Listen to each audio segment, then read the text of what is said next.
नमस्कार दोस्तों, स्वागत है आप सभी का एक बार फिर से नारायण सर क्लासेस के इस नए वीडियो में। चैप्टर 12 का भाग 1 हमने बता दिया है और आज हम बताएंगे भाग 2। भाग 1 में हम बात कर रहे थे ट्रांसजीनी पादप के बारे में, ट्रांसजीनी पौधों के बारे में। ट्रांसजीनी पौधे क्या होते हैं? तो वे पौधे जो जीनों के हेर फेर से बनाए जाते हैं, यानी कि दो अलग अलग जीवों के जीन को हम जोड़ करके नया पौधा बनाएं और उसे ही हम कहते हैं ट्रांसजीनी पौधे। और यह तकनीकी जिसके द्वारा जीन को जोड़ करके दो या दो से अधिक जीवों के जीन को जोड़ करके मानव के लिए उपयोगी उत्पाद को बनाने की जो तकनीकी है उसे बोला जाता है क्या चीज़? तो रिकॉम्बिनेंट डीएनए तकनीकी। रिकॉम्बिनेंट डीएनए तकनीकी के बारे में हम चैप्टर 11 में खूब अच्छे से बात किए हैं। इसमें हम उसी के प्रयोग के बारे में बात कर रहे हैं। इस चैप्टर में हम रिकॉम्बिनेंट डीएनए तकनीकी का प्रयोग कहाँ पे होता है उसके बारे में हम पढ़ रहे हैं। रिकॉम्बिनेंट डीएनए क्या होता है? तो दो अलग अलग स्रोतों से डीएनए खंड को यानी कि जीनों को जोड़ करके एक नया डीएनए बनाना रिकॉम्बिनेंट डीएनए कहलाता है और इस तकनीकी को बोला जाता है रिकॉम्बिनेंट डीएनए तकनीकी। और इसके द्वारा मानव के उपयोग के लिए लाभदायक उत्पाद प्राप्त करने की जो तकनीकी है और इसका जो प्रयोग है इसके बारे में हम इस वीडियो में बात कर रहे हैं। तो इस चैप्टर में हम लोगों ने जान लिया था कि ट्रांसजीनी पौधे क्या होते हैं और किस तरह से उनका विकास होता है, और वहीं से हम आगे बढ़ेंगे और इस वीडियो में हम ट्रांसजीनी पौधों के उपयोग के बारे में बात करेंगे। कौन कौन से ट्रांसजीनी पौधे होते हैं और उसका उपयोग क्या है। तो यहाँ पे हमने कुछ सूची बनाया हुआ है और उस सूची को हम सबसे पहले क्लियर करेंगे और उसके बाद से हम पौधों के बारे में जानेंगे कि उन पौधों को किस तरह से बनाया गया है ताकि वह उपयुक्त उत्पाद जिससे कि हमें प्राप्त हो सके, उससे हमें उपयुक्त उत्पाद प्राप्त हो सके। तो यहाँ पे जो सूची हमने बनाया हुआ है वह है ट्रांसजीनी या पारजीनी पौधों की सूची, यानी कि ऐसे पौधे जो ट्रांसजीनी हैं यानी कि अलग अलग स्रोत से जीन द्वारा बनाए गए हैं और उसकी सूची हम यहाँ पे जानेंगे। तो जिसमें सबसे पहला है काटन। तो काटन पौधे का जो पारजीनी पौधा है, ट्रांसजीनी पौधा है, उसे बोला जाता है बीटी काटन। बीटी काटन ये ऐसा काटन है जो कृमि को मार सकता है, यानी कि जो कृमि इसके ऊपर बैठेंगे या इसका उपयोग करेंगे भोजन के रूप में तो इसमें एक प्रकार का टॉक्सिक पदार्थ होता है और वह टॉक्सिक पदार्थ उसकी लार्वा में आंतों में चला जाता है और उससे उसकी आंत की दीवारों में कोशिका की दीवारों में छिद्र हो जाता है और जिस कारण से वहाँ की कोशिकाएं फूल जाती हैं और वह फट जाता है और वह कृमि नष्ट हो जाता है। ये क्यों बनाया गया, ये सारी बातें हम आगे करेंगे कि बीटी काटन क्यों बनाया गया। बीटी का पूरा नाम होता है एक प्रकार का बैक्टीरिया से इसे बनाया गया जिसका नाम है बैसिलस थोरनजिनेसिस। उसमें से जो लाभदायक प्रोटीन है उसको निकाल करके काटन में प्रवेश कराया गया। उसके बाद से जो बॉल गार्ड नामक सूक्ष्म जीव है वो क्या करता है कि इस पर अटैक करता है और उसको यह मारने की क्षमता रखता है, यानी कि इससे हमें क्या है तो काटन तैयार होगा और उसे कृमि यानी कि जो सूक्ष्म कृमियां हैं वह उसे नष्ट नहीं करेंगे। और दूसरा जो है वह है राइस, यानी कि इससे जो ट्रांसजीनी राइस का जो ट्रांसजीनी पौधा बनाया गया वह है गोल्डन राइस। इसके भी बारे में हम विस्तार से बात करने वाले हैं। उसके बाद से अगला जो ट्रांसजीनी पौधा है किसका? टोमेटो का। और इस टोमेटो का ट्रांसजीनी पौधा जो बनाया गया वो फ्लेवर सेवर है और इसका भी हम विस्तार से उपयोग बताएंगे कैसे बनाया गया और क्यों बनाया गया, ये हमारे लिए किस तरह से लाभदायक है, ये सारी चीज़ें हम बताएंगे। उसके बाद से आगे है पोटैटो, ये है न्यू लीफ, इसका जो ट्रांसजीनी पौधा है पोटैटो का वह है न्यू लीफ। उसके बाद से व्हीट, इसका ट्रांसजीनी पौधा है वो है बास्ता। उसके बाद से मेज यानी कि मक्का, इसका जो ट्रांसजीनी पौधा है वो है एल्ड गॉड बीटी, एल गॉड बीटी।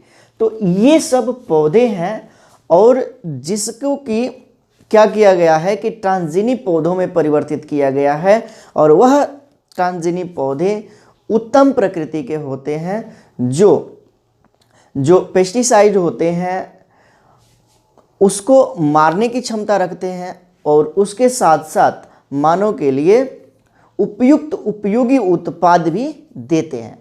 तो इन्हीं पौधों के बारे में हम बात कर रहे थे पार्ट फर्स्ट में, और वहीं से हम आगे बढ़ेंगे। और सबसे पहला हम वह ट्रांसजीनी पौधे के बारे में पढ़ेंगे जो होगा चावल का, जिसका नाम है सुनहरा चावल यानी कि गोल्डन राइस। गोल्डन राइस है क्या, इसके बारे में हम पढ़ेंगे। तो सबसे पहले इसका आप एक स्क्रीनशॉट लीजिए और उसके बाद से हम गोल्डन राइस पढ़ेंगे। चलिए तो अब हम इसे मिटाते हैं और पढ़ते हैं गोल्डन राइस के बारे में।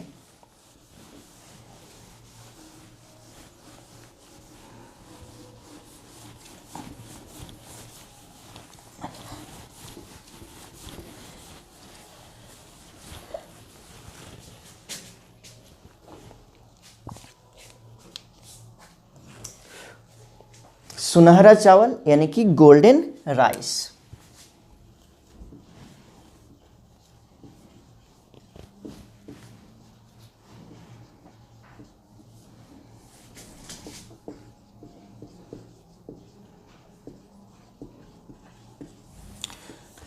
गोल्डन राइस यानी कि सुनहरा चावल।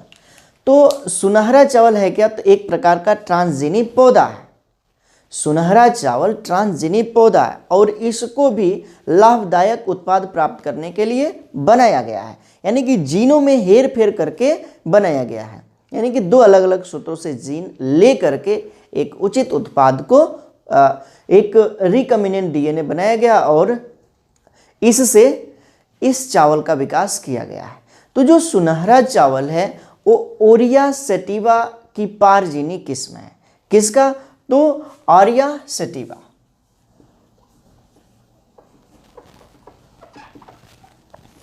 इसकी पारजीनी किस्म है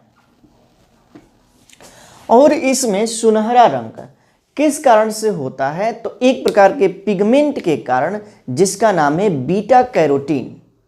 ये बीटा कैरोटीन नामक प्रोविटामिन ए पिगमेंट है। कौन सा, तो बीटा कैरोटीन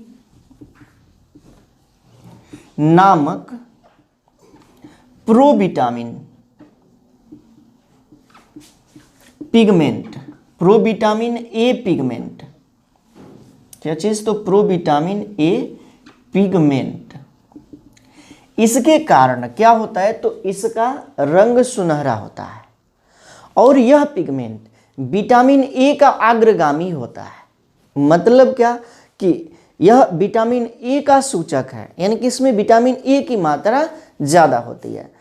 तो जो सुनहरा चावल है इसका विकास जैव प्रौद्योगिकी द्वारा किया गया है, जैव प्रौद्योगिकी के माध्यम से इसका विकास किया गया है। तो सुनहरे चावल का विकास जैव प्रौद्योगिकी विधि द्वारा दो जीनों को सामान्य चावल में निवेशित करके किया गया। ये जीन कौन कौन से हैं, तो इसमें का पहला जो जीन है वो है PSY यानी कि फाइटोइन सिंथेटेज, और यह जिस जीन से निकाला गया, जिस जीव से निकाला गया यह जीन, उसका नाम है डैफोडिल, डैफोडिल से। और दूसरा जो जीन है वह है क्या, CRTL यानी कि कैरोटीनेज डिसेचुरेज, और यह भूमि में रहने वाले एक जीवाणु से निकाला गया जिसका नाम है इरविनिया यूरेडुबुरा। तो ये जो बैक्टीरिया और जो दूसरा जीव है डैफोडिल, इससे दो जीन निकाले गए और दोनों जीवों को सामान्य चावल में निवेशित किया गया और इससे गोल्डन राइस बनाया गया, यानी कि सुनहरा चावल बनाया गया। तो इसमें का जो पहला जीन है, पहला जीन वो कौन सा है, तो है PSY,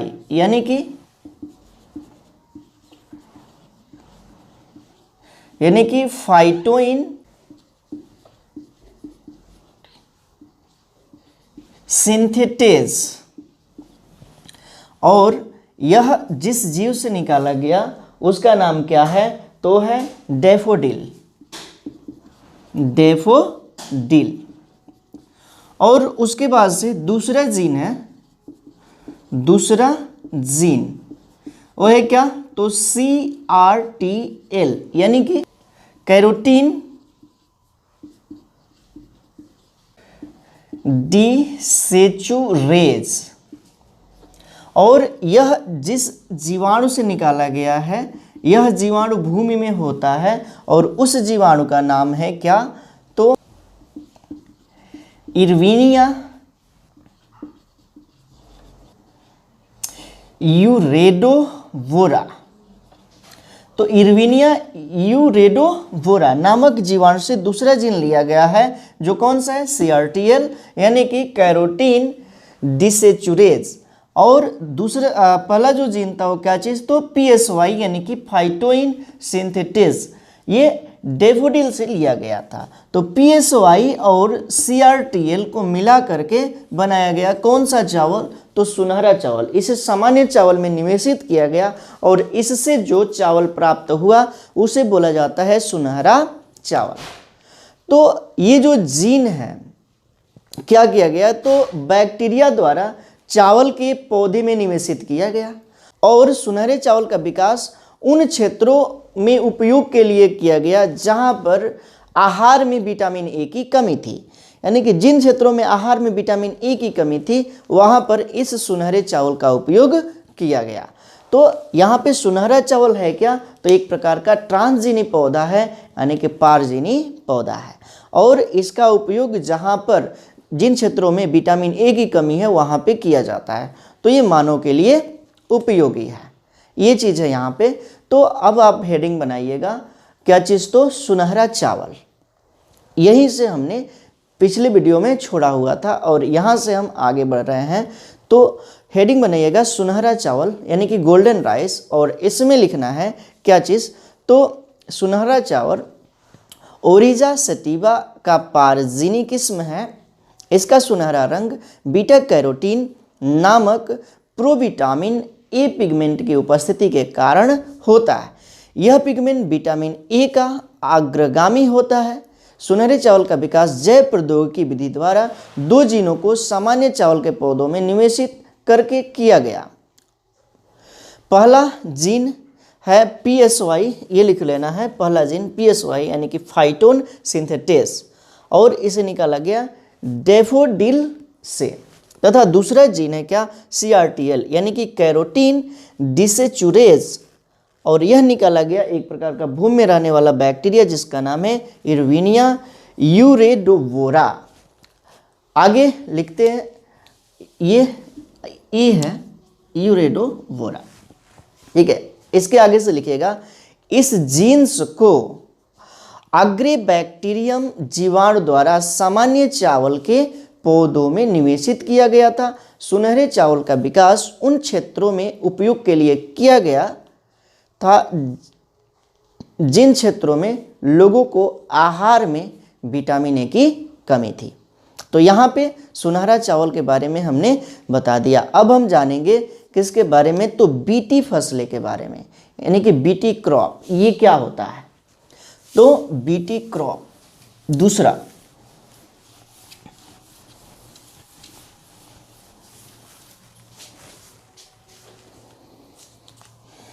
दूसरा होगा क्या चीज, तो बीटी फसलें, यानी कि बीटी क्रॉप। ये बीटी फसलें, बीटी क्रॉप, ये है क्या, तो बैक्टीरिया से उपयुक्त प्रोटीन वाला जीन निकाल करके पौधों में विकसित किया गया और उस पौधों से लाभदायी उत्पाद प्राप्त किया गया। तो ऐसे फसलों को जो कि बैक्टीरिया के जीन को निवेशित किया गया, उन फसलों को बोला जाता है बीटी फसलें, यानी कि बीटी क्रॉप। इसमें क्या किया जाता है कि बीटी प्रोटीन के जीन को जीवाणु से अलग किया जाता है और उसको पौधों की पादप की कोशिकाओं में निवेशित किया जाता है। इस प्रकार से एक ट्रांसजीनी पौधा बन जाता है जिसमें कि बीटी प्रोटीन उपस्थित होता है। ये क्या करता है कि जो कीट पीड़क है उसको नष्ट करता है, यानी कि पौधे कीट पीड़कों द्वारा अनेक प्रकार के रोगों से ग्रस्त हो जाते हैं और वह कीट पीड़कों को ये जो बीटी फसलें हैं उनमें क्षमता होती है कीट पीड़कों को मारने की, यानी कि उनके प्रति प्रतिरोधकता का कार्य करता है। ये सबसे पहले बनाया गया किस पर? तो कपास पर, कपास के पौधे पर। जैसे कि ये कपास का पौधा है, ये क्या है? तो कपास का पौधा है। यहाँ पे कपास का फूल लगा है। यहाँ पर एक प्रकार का कृमि आ जाता है जिसका नाम है बॉलवर्म, बॉलवर्म। और ये क्या करता है कि इस कपास को खा जाता है, खा करके नष्ट कर देता है। अब उससे बचने के लिए क्या किया गया कि बैक्टीरिया जिसका नाम है बैसिलस थुरुन जीएसिस, बैसिलस थुरुन जीएसिस, और इस बैक्टीरिया से जीन निकाला गया जिसे बोला जाता है, प्रोटीन युक्त जीन है जिसे बोला जाता है बीटी प्रोटीन। और उस प्रोटीन को इस कपास के पौधे में इंजेक्ट किया गया और उसके बाद से क्या हुआ कि यह प्रोटीन इस कपास के जीन से मिल गया और उसके जीन को विकसित कर दिया, यानी कि बीटी प्रोटीन वाला जीन विकसित हो गया। अब ये जो बीटी प्रोटीन है इस कपास में जो ये बॉलवर्म है, कीट है, उसके प्रति टॉक्सिक पदार्थ उत्पन्न करता है। बॉलवर्म जैसे इस पर आता है, बैठता है, खाता है, ये जो बीटी प्रोटीन है ये इसका टॉक्सिक चला जाता है बॉलवर्म में, और बॉलवर्म में क्या करता है कि उसके आंतों में जो कोशिकाएं होती हैं उन कोशिकाओं में छेद कर देता है, और छेद करने के कारण क्या होता है कि उसकी कोशिका भित्ति मोटी हो जाती है, यानी कि कोशिका की जो भित्ति होती है वह मोटी हो जाती है, यानी कि फूल जाता है और वह फट जाता है और वह जीव नष्ट हो जाता है। इसके साथ साथ उसके लार्वा को भी यह मारने का काम करता है।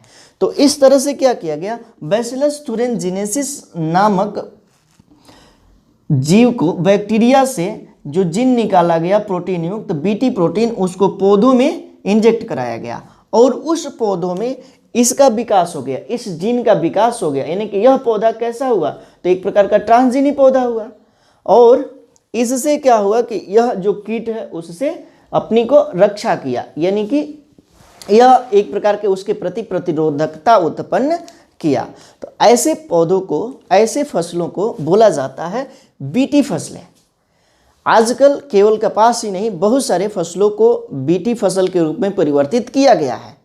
जैसे कि क्या है, बीटी कपास है, बीटी मक्का है, बीटी धान है, टमाटर है, आलू है, सोयाबीन है, ये सभी, यानी कि इन सभी में क्या किया गया है, तो बैसिलस थुरिनजीनेसिस के प्रोटीन को, बीटी प्रोटीन को इंजेक्ट कराया गया है और ये भी उन कृमियों से लड़ने की क्षमता अपने आप में विकसित कर लिए हैं, यानी कि ये भी पौधे कैसे हो गए हैं, तो ट्रांसजीनी पौधे हो गए हैं। अब हम यहाँ पर बीटी प्रोटीन या क्रिस्टलाइन प्रोटीन की बात करेंगे। ठीक है, बीटी प्रोटीन क्या होता है या क्रिस्टलाइन प्रोटीन क्या होता है, इसके बारे में अब हम जानेंगे। क्या चीज़? तो बीटी प्रोटीन या क्रिस्टलाइन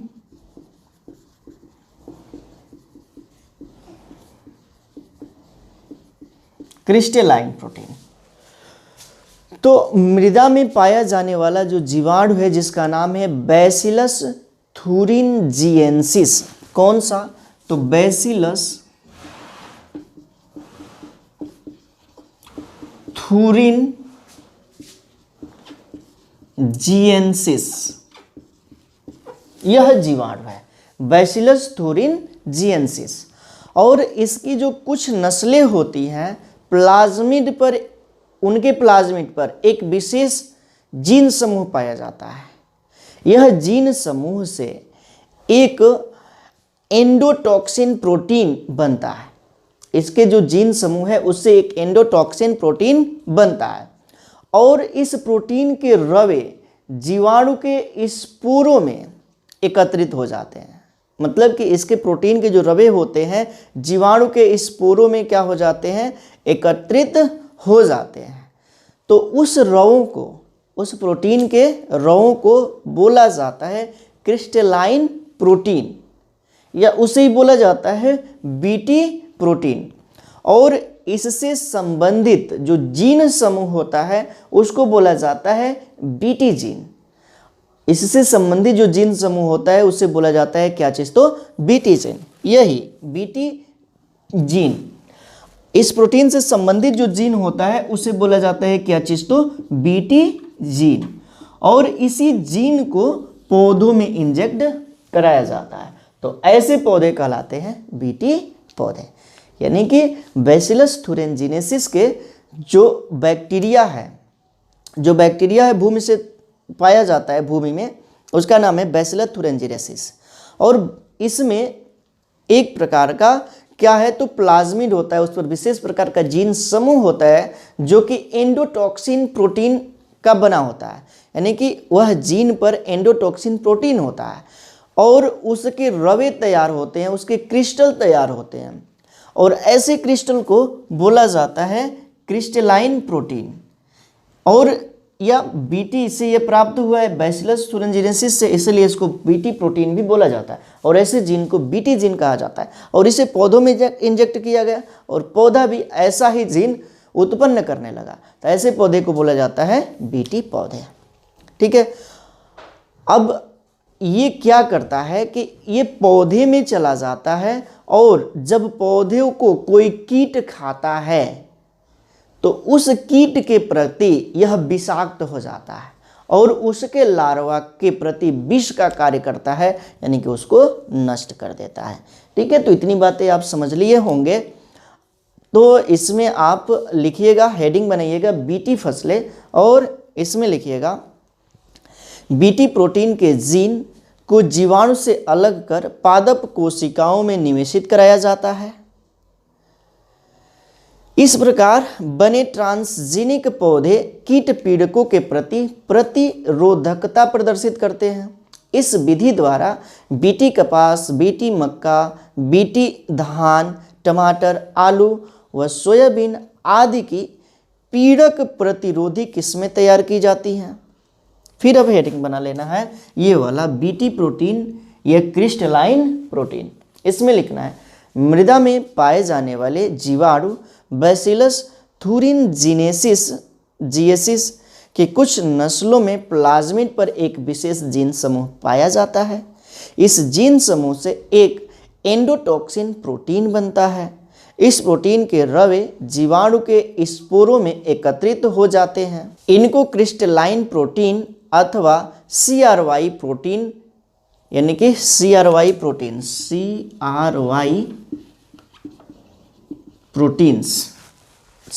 प्रोटीन्स और इनके संश्लेषण से संबंधित जीन समूह को CRY जीन कहते हैं। यानी कि इससे जो संबंधित जीन होते हैं उसे बोला जाता है CRY जीन। CRY प्रोटीन विषाक्त होते हैं और कीटों के लार्वा के लिए जीव विष का कार्य करते हैं। आगे लिखिएगा जीवाणु के स्पोर में यह विषाक्त CRY प्रोटीन निष्क्रिय प्रोटीन के रूप में होता है, अतः जीवाणु को कोई नुकसान नहीं पहुंचाता। जंतु कीटों या उनके लार्वा की आंत में पहुंचने पर प्रोटीन के रवे आंत्र के क्षारीय माध्यम में घुलकर सक्रिय हो जाते हैं और आंत्र की दीवार की उपकला कोशिकाओं की सतह को छिद्रित कर देते हैं। इन छिद्रों के कारण उपकला कोशिकाएं फूलकर फट जाती है और कीट व उनके लार्वा मर जाते हैं। लेपिडोप्टेरा, कोलियोप्टेरा तथा डिप्टेरा गण के कीटों के लार्वा के लिए यह प्रोटीन विष का कार्य करता है। यानी कि जो लेपिडोप्टेरा है, कोलियोप्टेरा है और डिप्टेरिया है, इसके प्रति ये जो गण का नाम है, इस गण के कीटों के प्रति यह जो जीन है, यह जो प्रोटीन है, वो क्या करता है, विष का कार्य करता है। तो यहाँ पे बीटी के बारे में, बीटी फसलों के बारे में हमने क्लियर किया। अब हम जानेंगे क्या चीज़, तो फ्लेवर सेवर टमाटर के बारे में। फ्लेवर सेवर टमाटर है क्या और उसका उपयोग क्या है, ये भी एक प्रकार का क्या है, तो ट्रांसजीनी पौधा ही है, और इसका उपयोग क्या है, इसके बारे में हम बात करेंगे। तो इस चीज़ को अब हम मिटाएंगे और जानेंगे फ्लेवर सेवर टमाटर के बारे में। तीसरा नंबर पे आएगा फ्लेवर सेवर टमाटर।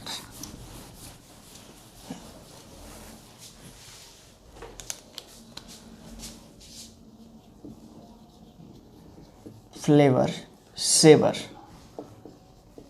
टमाटर समझ लेते हैं।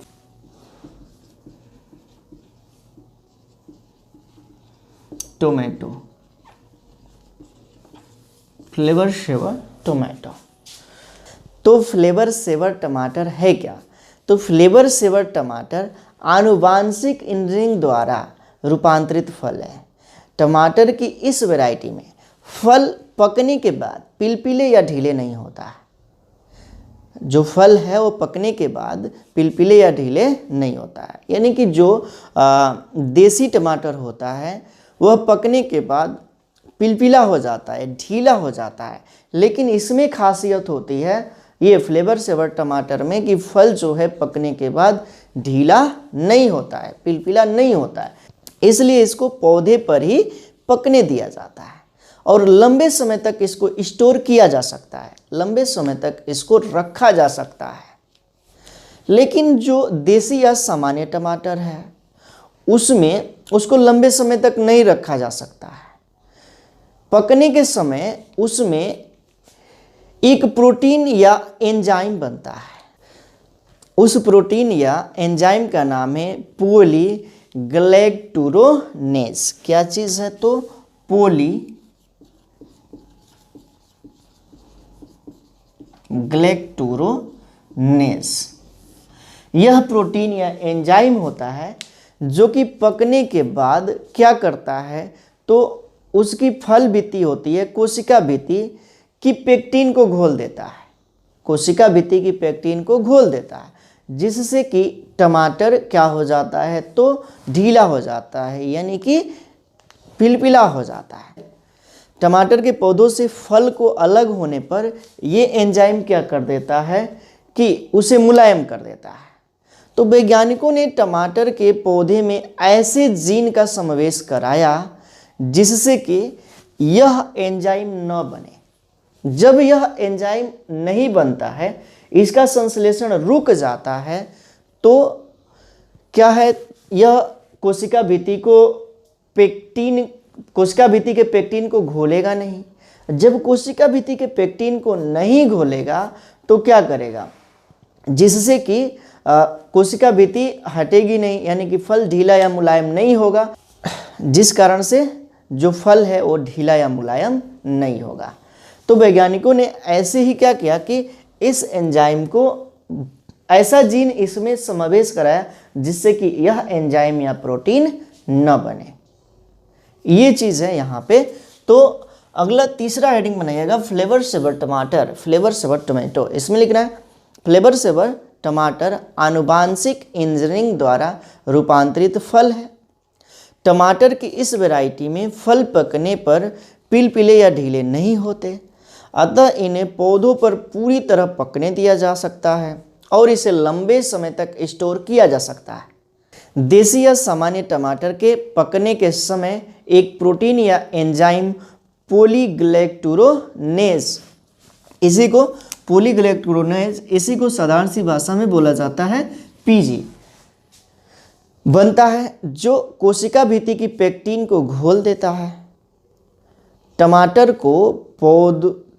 को पौधों से अलग करने के बाद यह एंजाइम टमाटर को मुलायम करता है। वैज्ञानिकों ने टमाटर के पौधों में एक ऐसे जीन का समावेश किया जो उपयुक्त एंजाइम के संश्लेषण को रोक देता है। इस एंजाइम की अनुपस्थिति में टमाटर धीरे धीरे देर से मुलायम होता है। ठीक है, तो ये चीज़ है। तो इस वीडियो में हम लोगों ने जाना किसके बारे में, तो ट्रांसजीनी पौधों के बारे में, पार्ट फर्स्ट और पार्ट 2 में। अब हम आगे पढ़ेंगे जंतुओं में, ट्रांसजीनी जंतु के बारे में। अगले वीडियो में हम ट्रांसजीनी जंतु के बारे में पढ़ेंगे। तो इस वीडियो में इतना ही रहने देते हैं। तो उम्मीद है कि आप लोगों को अच्छा लगा होगा, समझ में आया होगा। यदि समझ में आता है तो वीडियो को लाइक ज़रूर कीजिएगा और इसे अपने मित्रों में ज़्यादा से ज़्यादा शेयर कीजिएगा। यदि आप हमारे चैनल पर नए हैं तो चैनल को सब्सक्राइब जरूर कीजिएगा। तो मिलते हैं अगले वीडियो में, तब तक के लिए thank you, thanks for watching. जुड़े रहिए नारायण सर क्लासेस के साथ।